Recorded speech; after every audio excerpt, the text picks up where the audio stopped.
प्यारे बच्चों, आप सभी का पेगोड स्कूल के इस ऑनलाइन प्लेटफॉर्म पे स्वागत है।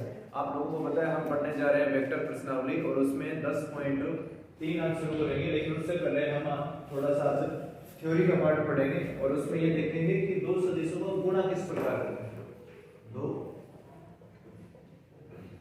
सदिशों का गुणनफल। लास्ट लेक्चर में हमने पढ़ा है 10.2 प्रश्नावली और आज 10.3 पढ़ने से पहले हमें थोड़ी थ्योरी पढ़नी पड़ेगी और उसी थ्योरी के बेस पे हम आज क्वेश्चन पढ़ेंगे। इसमें दो टाइप होता है ना। तो एक तो होता है सदिशों का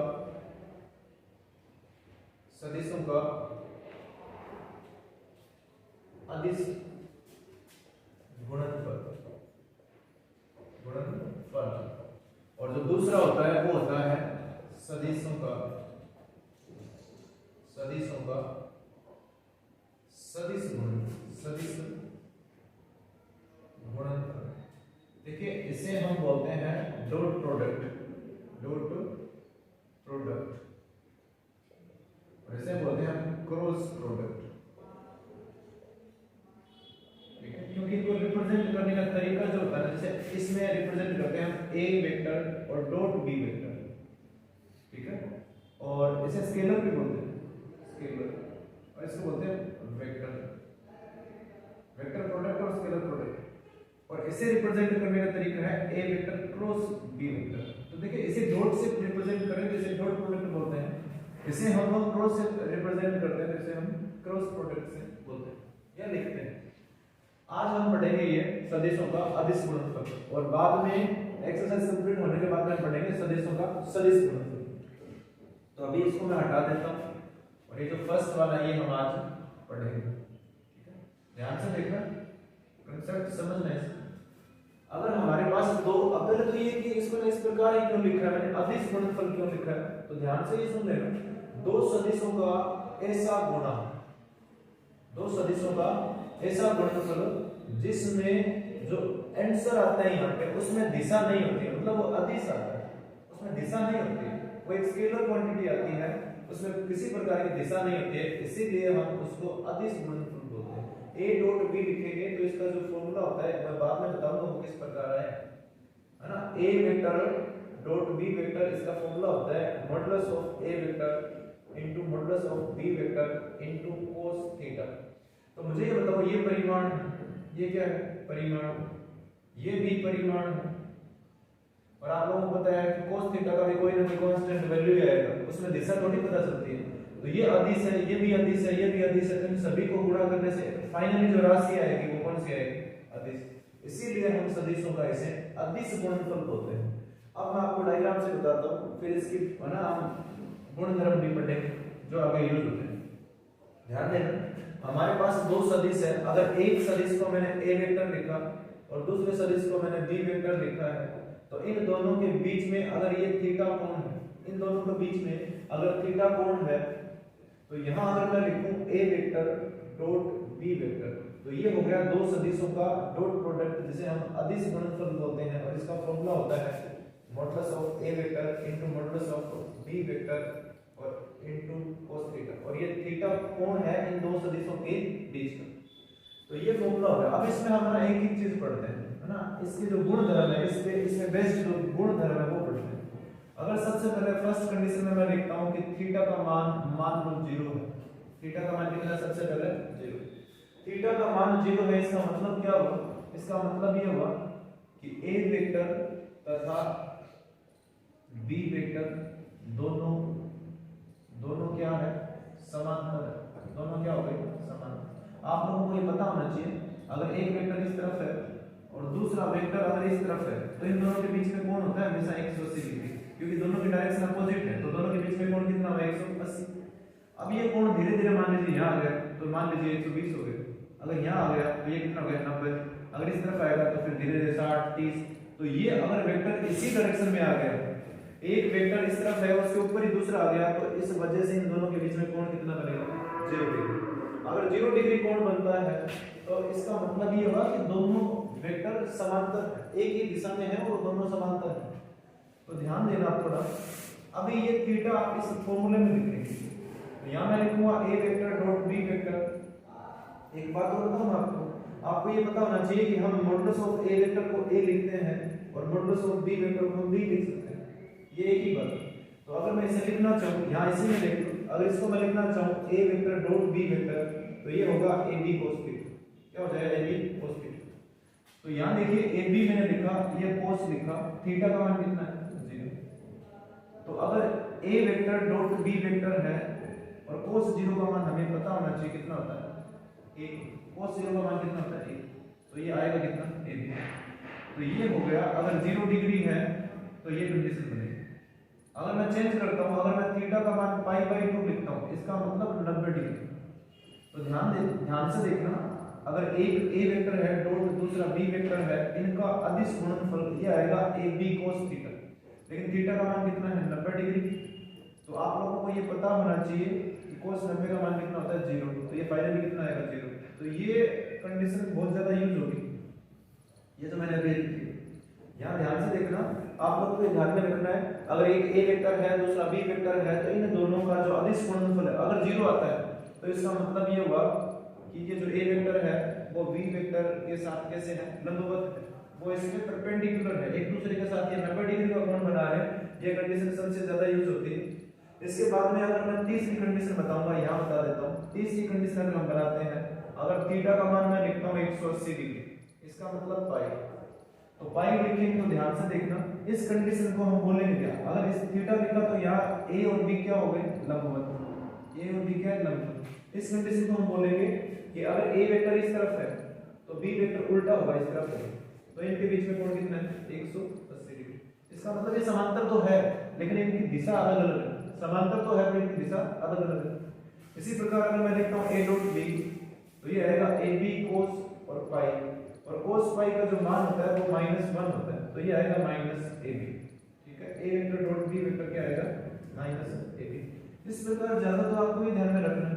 ठीक है, a डॉट b अगर 0 आ रहा है, इसका मतलब ये दोनों एक दूसरे के लंबवत है। ज्यादातर क्वेश्चन इसी कंडीशन पे होंगे। अभी और इसी में और आगे देखते हैं क्या क्या है। ठीक है, इस तरफ देखिए, अभी मैंने आपको 3 कंडीशन बताई है। अगर मैं यहाँ देखिए, अगर मैं लिखता हूँ a वेक्टर और दूसरा भी मैंने ए वेक्टर ही लिखा है ना, फोर्थ कंडीशन मान लो। एक देखिए मैंने ए वेक्टर लिखा है, दूसरा भी ए वेक्टर लिखा है, मतलब है दो सदिश एक ही है, दोनों एक ही है, तो फॉर्मूला तो वही यूज करेंगे। फॉर्मूला अब बी की जगह मैं क्या लिखूंगा? ए लिखूंगा। अब मुझे एक बात बताओ, अगर ए वेक्टर है ये, दूसरा भी यही है, तो बताइए थीटा कितना होगा? 0 डिग्री होगा। दोनों की डायरेक्शन सेम है तो कोण कितना होगा? 0 डिग्री। तो यहां लिखूंगा cos 0। अब ये बताओ कि mod ऑफ a तो ये कितना हो गया? mod of a whole square, और cos 0 का मान कितना होता है? 1। तो ये भी बहुत ज्यादा यूज होता है। a डॉट a का ये जो फॉर्मूला है अभी आपके सामने, मैं दोबारा लिख देता हूं। a डॉट a मतलब ये हुआ कि अगर दो समान वेक्टर को हम प्रोडक्ट करते हैं, डॉट प्रोडक्ट करते हैं, तो उनका जो गुणनफल आता है वो आएगा मॉडुलस ऑफ a वेक्टर का स्क्वायर। ये भी बहुत ज्यादा यूज होता है। एक तो ये आपको ध्यान में रखना है, दूसरी ये कंडीशन आपको ध्यान में रखनी है। इसके अलावा हम x अक्ष, y अक्ष और z अक्ष की दिशा में जो मात्रक सदिश होते हैं उनका गुणनफल देखते हैं, है ना, उनको गुणा करने से क्या आता है। तो अभी देखिए, आपने ये देख लिया। पहली बात तो ये आपको मात्रक सदिश पता होना चाहिए होता है। मात्रक सदिश आप लोगों को पता होना चाहिए कि मात्रक सदिश होता है। वह सदिश होता है जिसका परिमाण कितना होना चाहिए? 1। परिमाण कितना होना चाहिए? इकाई 1 होना चाहिए। जिसका परिमाण इकाई है वो मात्रक सदिश है। तो आप लोगों को ये भी पता होना चाहिए कि x अक्ष की दिशा में जो मात्रक सदिश है हम उसको i कैप से लिखते हैं, y अक्ष की दिशा में जो मात्रक सदिश होता है उसको हम j कैप से लिखते हैं, और z अक्ष की दिशा में जो मात्रक सदिश होता है उसको हम k कैप से लिखते हैं। इसका मतलब ये हुआ, अगर i कैप का परिमाण की बात करें तो ये होता है 1, j कैप का अगर परिमाण निकालते हैं तो ये भी 1 होता है, और k कैप का परिमाण निकालते हैं ये भी कितना होता है? तभी इनको हम बोलते हैं मात्रक सदिश, क्योंकि इनका जो परिमाण होता है वो कितना होता है? 1 ही आता है। ठीक है, अब इन है ना, यहाँ से मैं कुछ फॉर्मूले लिखूंगा और वो फॉर्मूले है ना पहले समझेंगे बनते कैसे। तो ध्यान से देखना, अगर मैं आपसे ये पूछूं कि i डॉट i कितना होगा, अब पहले तो ये बताओ i डॉट i के बीच में कोण कितना है। अब ये दोनों सेम होते हैं ना, तो कोण कितना होता है? 0 डिग्री। अगर ये दोनों सेम है तो कोण कितना होगा 0। ये आपको भी पता है, अगर मैं ये बनाता हूं, इसको मैंने x अक्ष लिखा, ये y अक्ष है और ये z अक्ष है। तो यहां से यहां तक मान लीजिए इकाई 1 है, तो ये जो वेक्टर है ना वो ये i के होता है। अगर इस तरफ मैं y की तरफ भी 1 सेंटीमीटर लंबाई लेता हूं तो ये होता है j के, और ऊपर भी अगर मैं 1 सेंटीमीटर लंबाई लेता हूं तो ये होता है k के। तो अब ध्यान से देखना कि एक i है दूसरा भी i है, तो दूसरा i तो इसी तरफ होगा ना, तो दूसरा i इस तरफ है, तो दोनों की डायरेक्शन सेम है, तो फिर कोण कितना होगा 0। ठीक है, तो अगर मैं इस प्रकार लिखूं कि i के मॉडुलस ऑफ, वही फॉर्मूला यूज कर रहे हैं, कौन सा मैं लिख देता हूं साइड में, वही फॉर्मूला यूज कर रहे हैं a डॉट b1, और वो होता है modulus of a vector into modulus of b vector into cos theta. अभी दोनों हमारे पास i है तो मैं मॉडुलस ऑफ i के भी लिखूंगा, cos लिख दिया, लेकिन एंगल कितना है 0।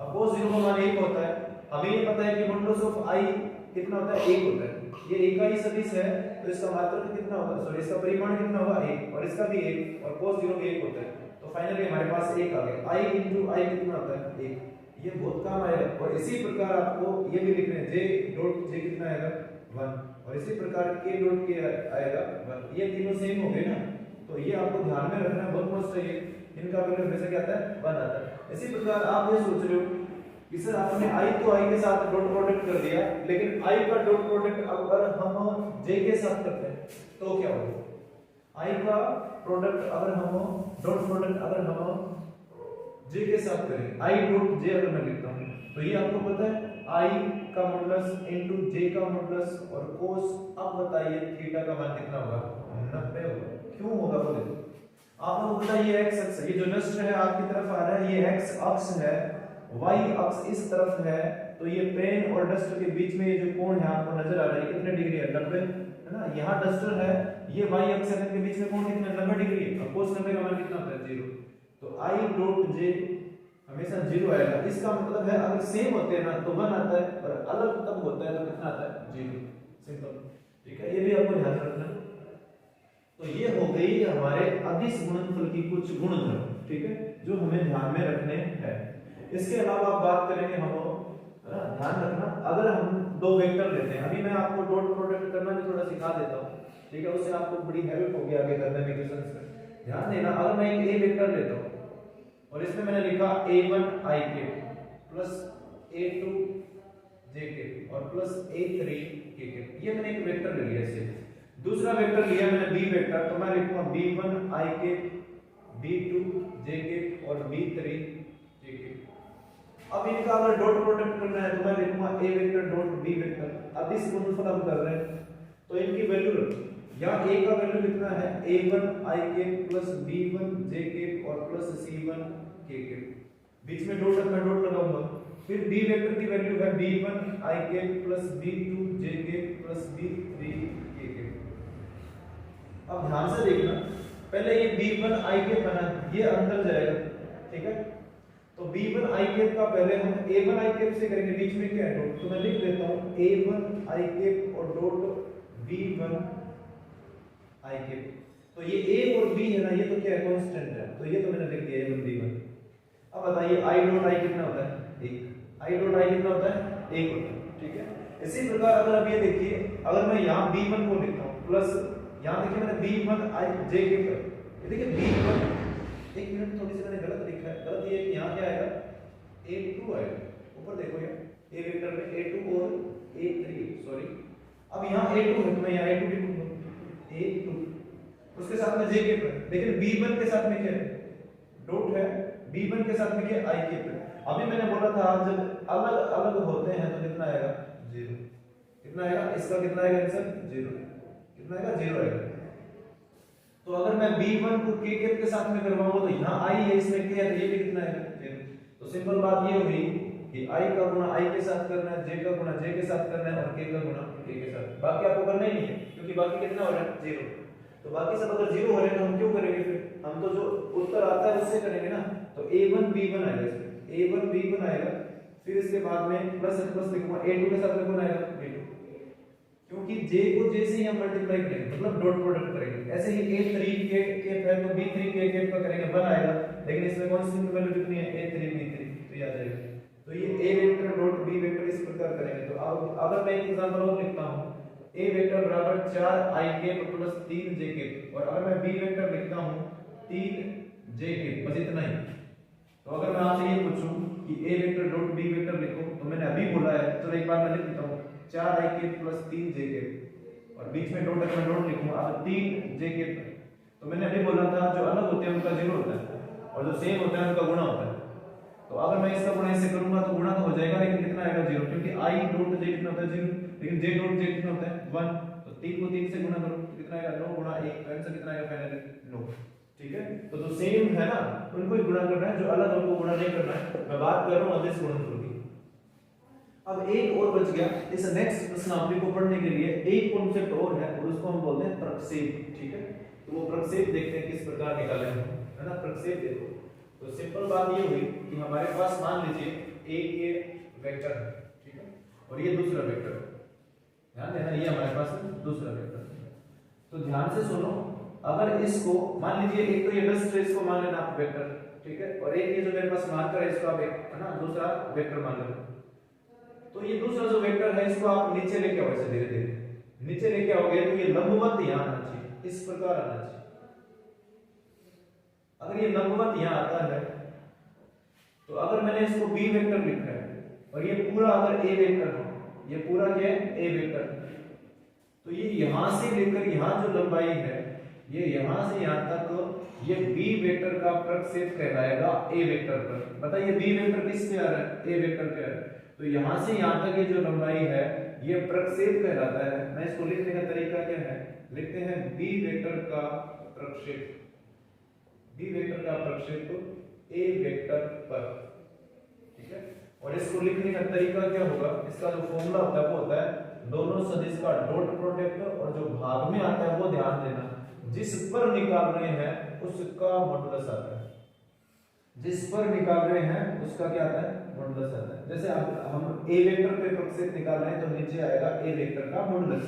अगर मैं ये बात उल्टा लिखूं, अगर मैं लिखूं a वेक्टर का प्रक्षेप इस पर b वेक्टर पर, तो फिर इसका फॉर्मूला क्या होगा, वो होगा a vector dot b vector, लेकिन भाग में क्या आएगा इस बार मॉडुलस ऑफ b वेक्टर।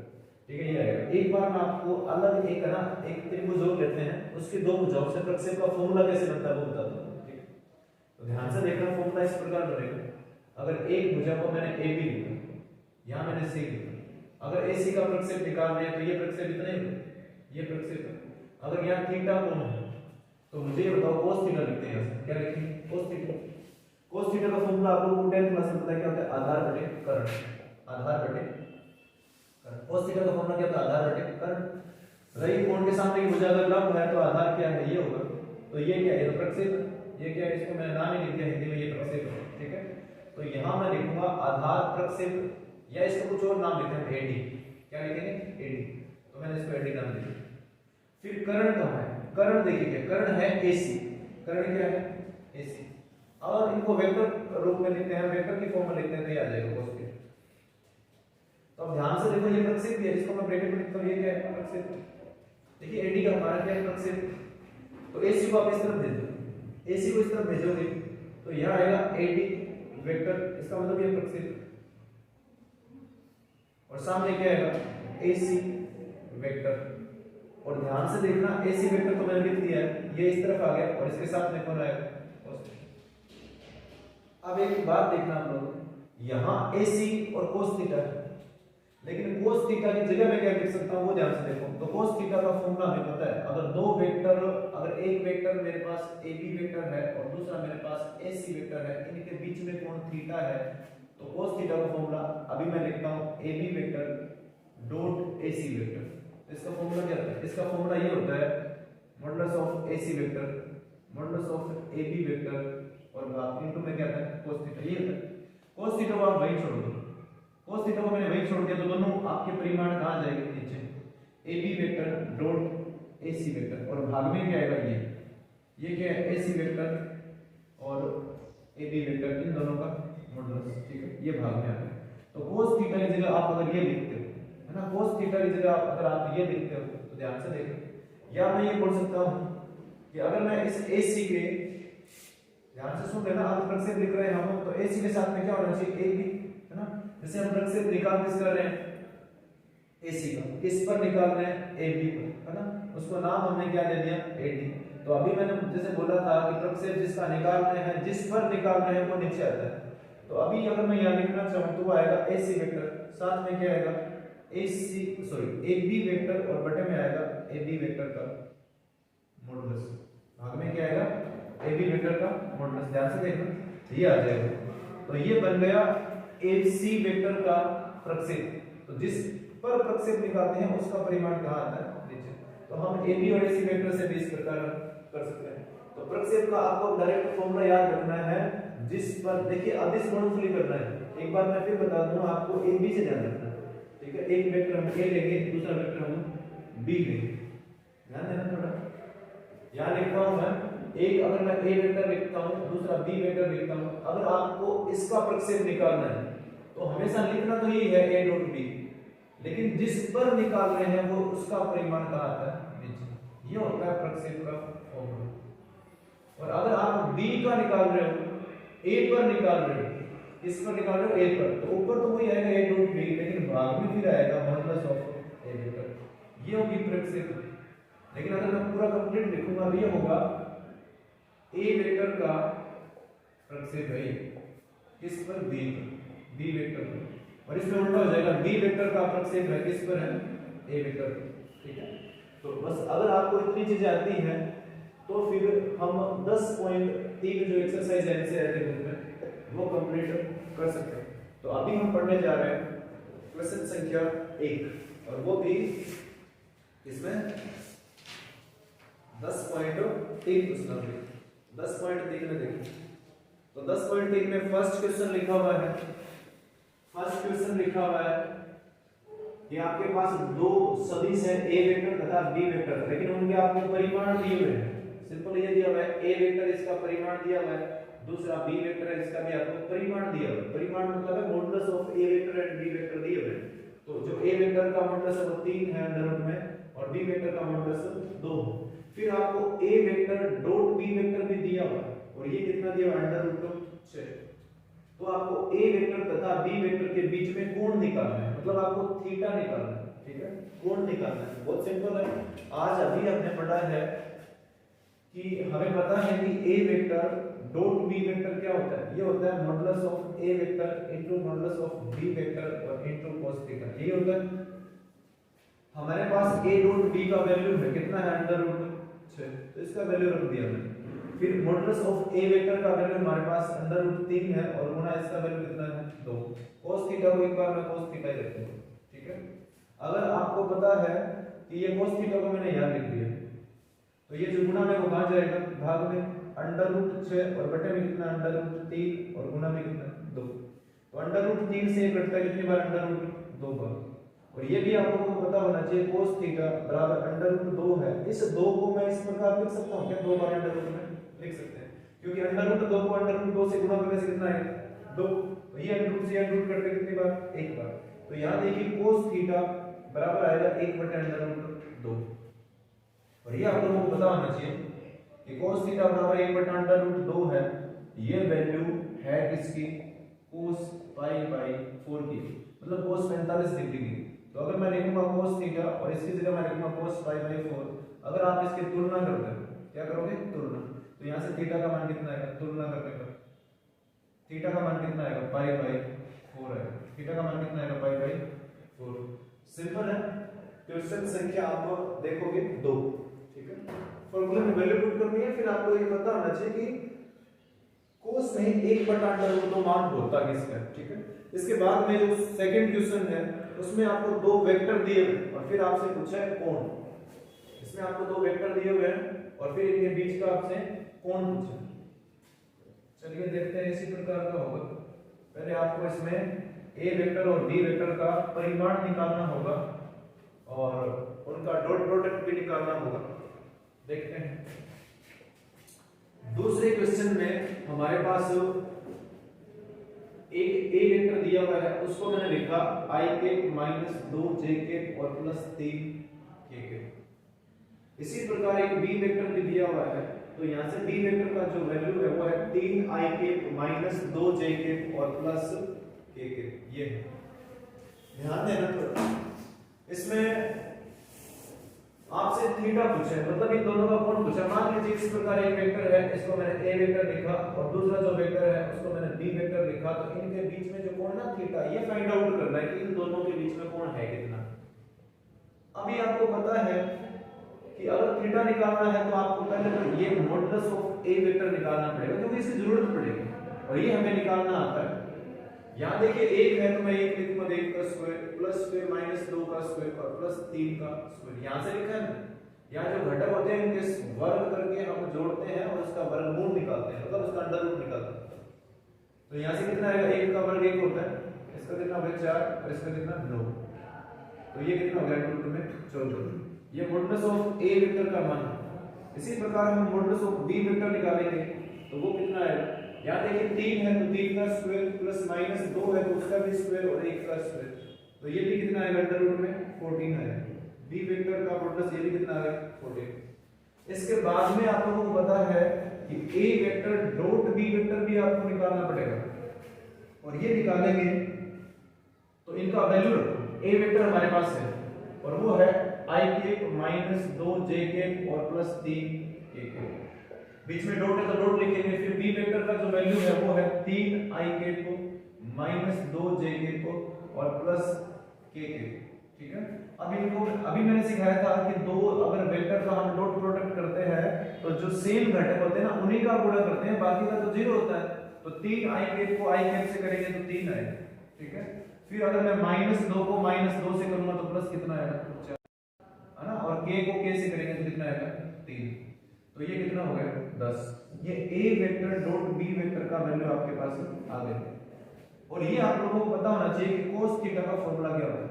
ये होता है a vector dot b vector और भाग में आएगा modulus of a vector into modulus of b vector. अब आप ये सोच रहे हो कि सर cos थीटा का फॉर्मूला आपको अलग से याद करना है, अलग से नहीं बेटा, वही है ये, वही कौन सा a vector dot b vector ना, बराबर क्या होता है modulus of a vector into modulus of b vector into cos theta.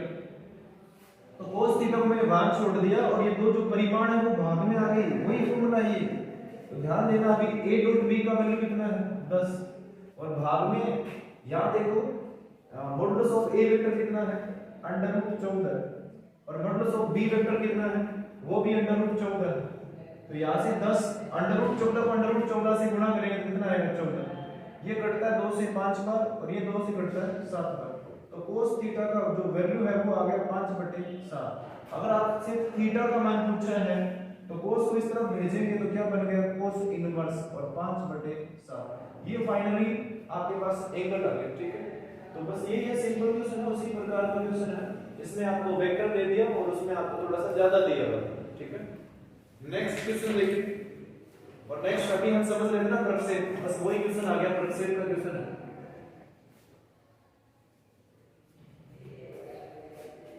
तो अभी हम प्रक्षेप के क्वेश्चन पढ़ देंगे। तो देखिए लिखा हुआ है सदिश दिया हुआ है आपको एक, उसको मैं लिखूंगा a वेक्टर। एक सदिश दिया हुआ है, थर्ड क्वेश्चन की बात कर रहा हूं, a वेक्टर दिया हुआ है और इसमें लिख रखा है i के और प्लस j के। दूसरा जो सदिश है उसको मैंने b वेक्टर मान लिया, उसमें लिखा हुआ है i के माइनस j के। ठीक है, लिखा हुआ है कि आपको a वेक्टर का प्रक्षेप, पूरी बात बोल देता हूं मैं, सदिश i के प्लस j के पर, मतलब पहले पर दूसरे का प्रक्षेप निकालना है, पहले पर दूसरे का प्रक्षेप निकालना है। तो सिंपल बात यह है कि b वेक्टर का प्रक्षेप a वेक्टर पर निकालना है। ठीक है, पहले पर दूसरे का निकालना है। तो b वेक्टर का प्रक्षेप a वेक्टर पे निकालना है, तो इसका फॉर्मूला क्या होगा a vector dot b vector और भाग में जिस पर निकालते हैं उसका मॉडुलस निकालेंगे। अब पहले तो एक काम करो कि a वेक्टर और b वेक्टर का ना यहां वैल्यू रखो। तो a वेक्टर का वैल्यू कितना है i के प्लस j के और डॉट b वेक्टर का वैल्यू कितना है i के माइनस j के। ठीक है, भाग में मैं क्या लिखूंगा मॉडुलस ऑफ a वेक्टर। तो मॉडुलस का मतलब होता है कि a वेक्टर का आपको परिमाण निकालना है, तो 1 का स्क्वायर और 1 का स्क्वायर, तो भाग में कितना गया अंडर रूट 2।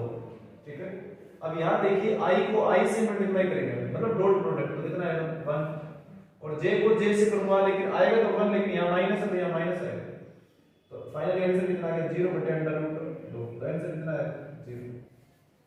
सिंपल बात ये हुई कि अगर मैं ये बोलना चाहूँ तो ए बी का ए पर प्रक्षेप है ही नहीं, प्रक्षेप कितना है 0 है, इसका मतलब प्रक्षेप है ही नहीं। ठीक है, तो अब नेक्स्ट क्वेश्चन की बात करते हैं, और नेक्स्ट क्वेश्चन में देखिए क्या लिखा हुआ है। नेक्स्ट जो क्वेश्चन है वो क्वेश्चन नंबर 4 है, और उसी प्रकार ना प्रक्षेप भी इसी में निकालना है।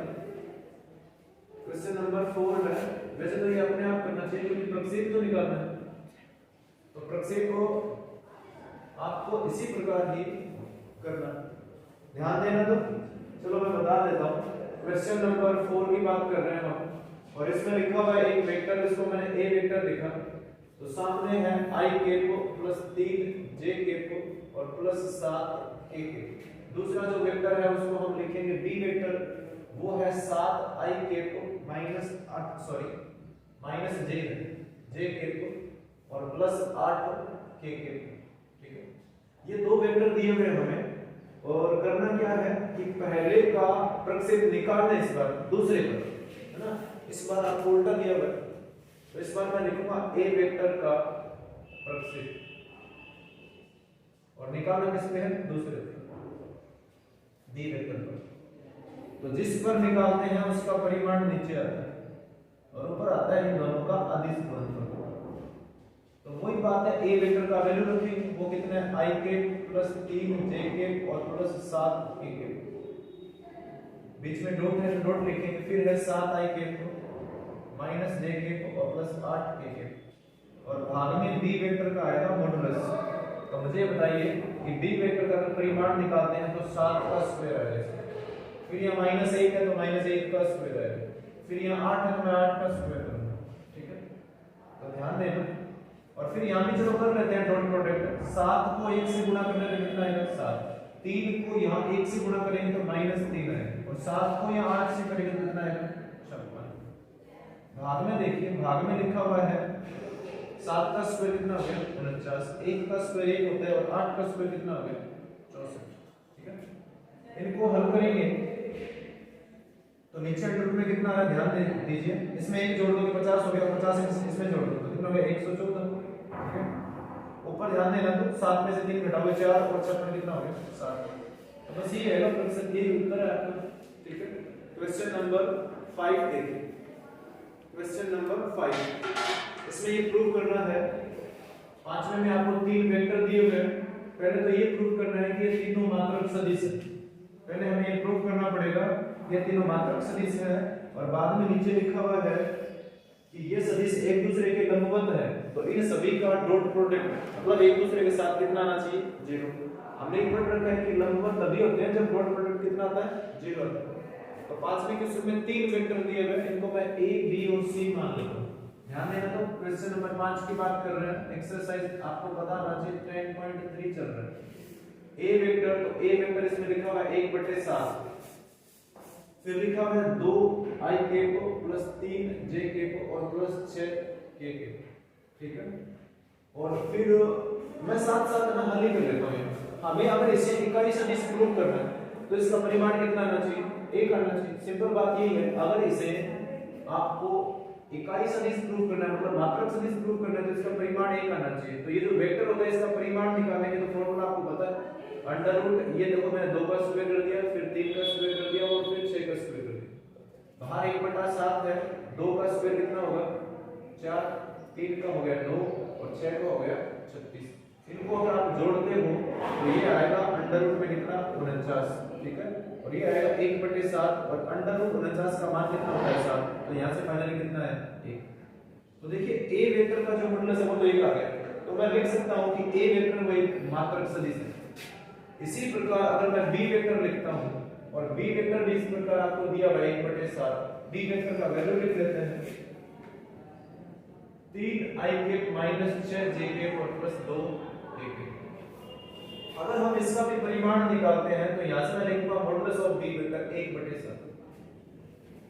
ध्यान देना, तो यहां अगर मैं लिखता हूं इसका परिमाण तो 3 का स्क्वायर माइनस 6 का स्क्वायर और प्लस 2 का स्क्वायर, तो बाहर 1/7 है, अंडर रूट में जो आएगा 3 का स्क्वायर 2 होता है, 6 का स्क्वायर 36 है और 2 का स्क्वायर 4 है। ये आप अगर जोड़ते हो तो ये आएगा 49 और यहाँ से 1/7 और गुणा 7 कितना हो गया 1। तो देखिए बी वेक्टर का जो मॉडुलस है वो भी कितना आ गया 1। तो ये आपको ये पता चला कि अगर जिसका परिमाण 1 होता है इसका मतलब ये भी एक मात्रक सदिश है। इसी प्रकार आपको सी वेक्टर भी निकालना है तो उसमें भी 1/7 लिखा हुआ है, फिर अंदर एक वेक्टर लिखा हुआ है। वेक्टर लिखा हुआ है 6ik को प्लस 2jk को और माइनस 3jk। आप लोगों को एक बात और बता देता हूं, इनके जो घटक होते हैं ना वो देखिए सेम है। जो 2 3 6 इसमें है वही देखिए 2 3 और 6 इसमें, वही 2 3 और 6 इसमें। चिन्ह का कोई फर्क नहीं पड़ता है क्योंकि यहाँ देखो आपको जब इसका परिमाण निकालते हैं तो हम वर्ग करते हैं, स्क्वायर करते हैं, तो इस माइनस से कोई इफेक्ट नहीं पड़ता। देखिए -6 का स्क्वायर भी 36 आता है और 6 का स्क्वायर भी 36, तो आंसर उतना ही आएगा। इसका निकालोगे तो भी उतना ही आएगा। ठीक है, निकाल लेते हैं। सी वेक्टर का अगर मॉडुलस निकालते हैं तो 1/7 तो कांस्टेंट वैल्यू बाहर आएगा। हम वेक्टर का परिमाण निकाल रहे हैं तो 6 का स्क्वायर प्लस 2 का स्क्वायर और -3 का स्क्वायर, तो उतना ही आएगा 1/7। अंडर रूट में कितना आएगा 49 और अंडर रूट 49 का मान कितना होता है 7, तो ये कितना आएगा 1। कट गया नहीं? ठीक है, तो सी वेक्टर का परिमाण भी कितना आ गया 1। तो यहां से मैं लिख सकता हूं, ध्यान देना, लास्ट में लिख देता हूं कि ए वेक्टर बराबर आया बी वेक्टर और बराबर ही आया सी वेक्टर और इन तीनों का मान भी 1 आया। तो हम लिख सकते हैं अतः ए वेक्टर कोमा बी वेक्टर तथा सी वेक्टर तीनों क्या है मात्रक सदिश। क्या है? मात्रक सदिश, तीनों मात्रक सदिश है। तो ये तो हो गया half part of this question. इसका मतलब ये आधा भाग हो गया, इस क्वेश्चन का आधा भाग हो गया। लेकिन आगे इसी क्वेश्चन में आपको एक चीज और प्रूव करनी है, वो ये है कि ए वेक्टर और बी वेक्टर लंबवत है, बी वेक्टर और सी वेक्टर लंबवत है और सी वेक्टर और ए वेक्टर भी क्या है लंबवत है। ये हमें प्रूव करना है। तो इससे पहले आपको ये पता होना चाहिए कि जब दो सदिश लंबवत होते हैं तो उनका अदिश गुणनफल कितना आना चाहिए 0। आज ही पढ़ा है हमने, है ना, क्योंकि cos 90 का मान कितना होता है 0 होता है। इसलिए a डॉट b अगर एक दूसरे के परपेंडिकुलर है तो उनका जो फाइनली आंसर आएगा डॉट प्रोडक्ट वो कितना आएगा 0, है ना। एक बार मैं कॉन्सेप्ट की वापस बात करता हूं। अगर a वेक्टर और डॉट b वेक्टर लिखता हूं मैं तो इसका फार्मूला होता है a वेक्टर का मॉडुलस इनटू b वेक्टर का मॉडुलस और इनटू cos थीटा। अभी मैंने ये बोला कि a वेक्टर अगर लंबवत है b वेक्टर पर तो ये थीटा कितना होगा फिर π/2 होगा ना, और cos π/2 का मान कितना होता है 0 होता है। कितना होता है 0। इसका मान और अगर इसका मान 0 है तो फिर पूरा 0 है। तो अगर दो सदिश लंबवत है तो उनका अदिश गुणनफल कितना आएगा 0। तो अभी हम इनका अदिश गुणनफल निकालेंगे, है ना। कोई बात नहीं, मैंने हटा दिया, एक बार वापस लिख लेंगे। यहां मैं लिखता हूं a डॉट b करते सीधे। ठीक है, सबसे पहले इसी क्वेश्चन की बात चल रही है तो मैं लिखूंगा a डॉट b ना, ये करते हैं। तो यहां मैं आगे a का मान रखूंगा 1/7 और इसमें लिखा हुआ है 2ik प्लस 3jk और प्लस 6k, ये लिखो। इसके साथ में डॉट है तो मैं डॉट लिखूंगा 1/7 और दूसरा जो वेक्टर है b वेक्टर उसमें लिखा है 3ik माइनस 6jk और प्लस 2kk। अब इनका हम अदिश गुणनफल कर रहे हैं। तो पहली बात तो ये कांस्टेंट जो वैल्यू होती है ना, जैसे देखिए 1/7 1/7 है तो इनको गुणा कर लेते हैं। पहले 1/49 हो गए, उसके बाद में आप लोगों को पता है सेम मतलब उनको गुणा करना होता है। जैसे i को i से करना है, j को j से करना है और k को k से। तो सिंपल है, अगर मैं 2 को या 3 से गुणा करूंगा कितना आएगा 6। अगर 3 को या 6 से गुणा करते हैं तो कितना आएगा -18। फिर 6 को अगर मैं 2 से गुणा करता हूं तो कितना आएगा 12। और ये देखिए 6 और 12 कितना हो गया 18 और ये माइनस का 18। तो 1/49 और ये फाइनली 0 है तो 0 से गुणा करें तो 0 आएगा। a vector dot b vector कितना आ गया 0। अगर इनका डॉट प्रोडक्ट 0 आता है तो मैं लिख सकता हूं अर्थात इस बात का मतलब क्या होता है, अर्थात तो a वेक्टर है ना वो लंबवत है b वेक्टर, a वेक्टर और b वेक्टर क्या है लंबवत। इसी प्रकार आपको ना a डॉट c निकालना है या मैं लिख सकता हूं b डॉट c निकालना है। ये आपको अपने आप इसी प्रकार करना है तो उनका आंसर भी कितना आएगा 0 आएगा। ठीक है, ये आपको खुद करना है अपने आप को। चलिए नेक्स्ट क्वेश्चन की बात करते हैं और नेक्स्ट क्वेश्चन दिया हुआ है नंबर 6। ठीक है, वो देखते हैं क्या है इसमें। अगर आपको क्वेश्चन नोट करने हैं तो वीडियो को पॉज कर लिया करो और फिर क्वेश्चन को नोट कर लिया करो। और अगर हमारा पढ़ाया हुआ अगर आपको अच्छा लगता है पढ़ते हैं ना, अगर आपके ग्रुप में कुछ लोग हैं ऐसे जो 12th पढ़ रहे हैं इस बार मैथ्स में, तो उनको ये चीजें भेज दिया करो, क्या पता उनके भी काम की हो। a vector plus b vector और डॉट a वेक्टर और माइनस b वेक्टर दिया हुआ है और इनके सामने लिखा हुआ है कि इनका डॉट प्रोडक्ट कितना आएगा 8। इसके बाद में एक चीज और दी हुई है और वो लिखूंगा मैं, लिखा हुआ है मॉडुलस ऑफ a वेक्टर है वो 8 गुना है मॉडुलस ऑफ b वेक्टर, ठीक है। और आपको जो निकालना है, हल करना है वो है a वेक्टर, उसका परिमाण कितना है, और इसी प्रकार मॉडुलस ऑफ b वेक्टर, इसका मतलब इसका भी आपको परिमाण निकालना है। सिंपल है, ध्यान देना। पहली बात तो ये तो हमें फाइंड आउट करना है, इन दोनों को यूज करना है। तो सबसे पहले मैं ये दोबारा लिखता हूं, तो यहां लिखा हुआ है a vector plus b vector और इनका डॉट प्रोडक्ट है a vector minus b vector के साथ, और सामने क्या लिखा हुआ है 8। अभी हमने ये सीखा है कि पहले ये a है ना, ये इनके साथ जाएगा डॉट प्रोडक्ट में। तो अगर मैं a का a के साथ करूंगा तो हम इसको कैसे लिखेंगे, a बीच में क्या है डॉट, तो डॉट लगाऊंगा, आगे क्या है a, इसका मतलब ये हो गया a डॉट a। उसके बाद में ये a है ना, अब ये इस b के साथ होगा, लेकिन बीच में क्या आ गया माइनस, तो मैं माइनस लिख दूं। अब ये a है वो b के साथ होगा, तो a लिख दिया, पर यहां बीच में क्या आ गया डॉट, आगे लिखना है b वेक्टर। बात समझ आ रही है। फिर ये b वेक्टर अंदर जाएगा इस तरफ, तो b वेक्टर किसके साथ जाएगा, तो देखो ये भी प्लस का, ये भी प्लस का, तो प्लस ही आएगा b वेक्टर और डॉट डॉट आगे कौन है a वेक्टर। फिर b वेक्टर को b वेक्टर के साथ, लेकिन ये माइनस का तो माइनस आएगा, और b वेक्टर के साथ अब हम b का कर रहे हैं तो इसको लिखेंगे b डॉट b, और सामने कितना है 8। अब इस स्टेप को हल करने के लिए आपको थोड़ा साइड में बातें समझनी पड़ेगी। वैसे मैं कुछ तो समझा चुका हूं, लेकिन एक स्टेप रह गया था, वो देखिए। मुझे ये बताओ, मतलब हम ये सीखते हैं कि a डॉट b है ना, इसका फॉर्मूला आपको याद हो गया, मुझे पता है, उसका होता है मॉडुलस ऑफ a और modulus of b into cos theta, ये होता है। अगर मैं b को पहले लिखता हूं और a को बाद में, इससे क्या फर्क पड़ता है, तो यहां पहले b आ जाएगा और यहां आ जाएगा बाद में a, और cos थीटा तो आएगा। अब मुझे बताओ, इसको मैंने क्या लिखा था, ab cos थीटा लिखा था, तो इसको मैं लिखूंगा ba cos थीटा। तो मुझे ये बताओ, ये अलग अलग है, ये दोनों सेम ही है। अरे पहले a लिखो चाहे बाद में a लिखो, से कोई फर्क नहीं पड़ता, गुणा ही तो है, तो दोनों का आंसर सेम आ रहा है। इसका मतलब मैं लिख सकता हूं कि a डॉट b है ना, ये बराबर होता है b डॉट a, ये दोनों बराबर ही होते हैं। दूसरी बात ये कि मैंने ये तो सिखाया हुआ है a डॉट a है ना, एक बार मैं फिर बता देता हूं, क्योंकि जितनी बार हम देखते हैं सीखते हैं तो उससे हमारा नॉलेज बढ़ता है। अगर मैं इसी फॉर्मूले में वैल्यू रखूंगा तो ये आएगा मॉडुलस ऑफ a, दूसरा भी a है मॉडुलस ऑफ a, और दोनों देखिए दोनों सेम है, तो फिर थीटा कितना है 0, और अगर थीटा 0 तो मैं लिखूंगा cos 0, और cos 0 का मान कितना होता है 1, तो ये 1 लिख दिया। ये दोनों सेम है तो इनका क्या आएगा स्क्वायर, इनका क्या आएगा स्क्वायर। तो सिंपल बात ये हुई कि a डॉट a होता है ना, उसको हम क्या लिख सकते हैं मॉडुलस ऑफ a स्क्वायर। तो यहां देखिए हम यूज करते हैं इसको, इसके जगह मैं लिखूंगा modulus of a square minus, इसको मैं लिखूंगा a डॉट b सेम।